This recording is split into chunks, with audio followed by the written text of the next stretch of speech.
Morning world. I am back again. Just got back from church service ago. I had to go drop some things off at the church, some knowledge, and I'm gonna give y'all what I gave them.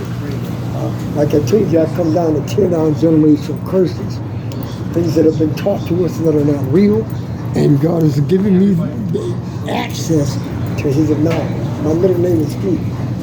But some people call me poet, some people call me prophet. My presentation name is not for sale.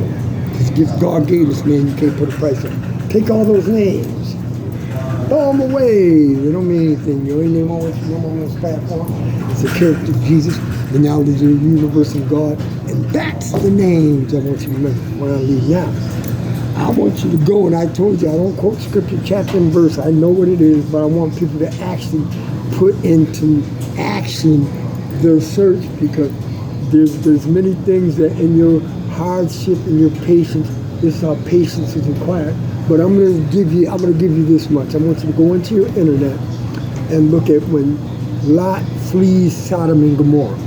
Let's put that in and listen to the story. Now, I was raised up in organized religion. Organized religion, I always tell people that's not practical, it's not real. Organized religion, I don't think that it was done on purpose, but I think that these things were done because people were not aware. But God has brought something to my awareness in this particular story.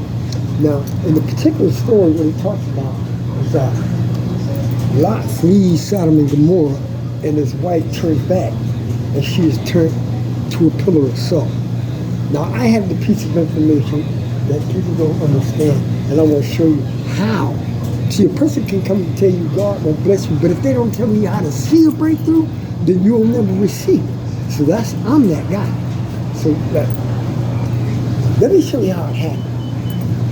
When it says she turned back and looked, people think that she turned back and she automatically, and they teach that because she looked and viewed the city as that she was turned to this pillar of salt. That's not what happened.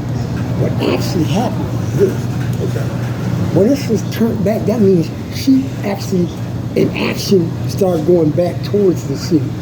But when God sent down His judgment, and that judgment was so strong and powerful that the ash, and by the time she realized that she was trying to turn back and go back to Lot now, the ashes and the sulfur. There's certain places that you go into, and there's certain cities that were burnt down, because of certain, natural disasters. But what happened is that in her turning around and looking, she actually traveled back to the city. She don't tell you that. That's the part of the thing. But when she tried to come back towards Lot, the ash and everything that fell from the sky is what turned her to a pillar of salt. She was standing right still. And I think if you go to, I forget, if you search the, what part of, there was a place that if you actually go, I forget what they call it. Some of y'all out there know that you actually see people standing still. You understand what I'm saying?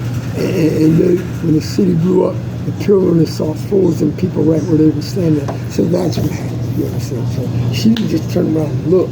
She actually went, and metaphorically, what it means today, that I want to give you is that when God brings you out of something, right? Never ever try to go back to that place that you was before. Because like I told you, the representation of it is when you go and Moses bring the children of Israel out because they refused to change. So God allowed that whole generation to die in the wilderness until it died off because of their way of thinking. They wanted to go out and what was comfortable. This is about uncomfortability. People want to be led by things they're familiar with. And when it says, show me your faith by your works, that means some things you got in your life you have to actually let go of, and then it will activate the power of God. So that's my message I'm going to give out today. And if nobody told you they love you, today I do. So let this thing be written in heaven, so let them be done.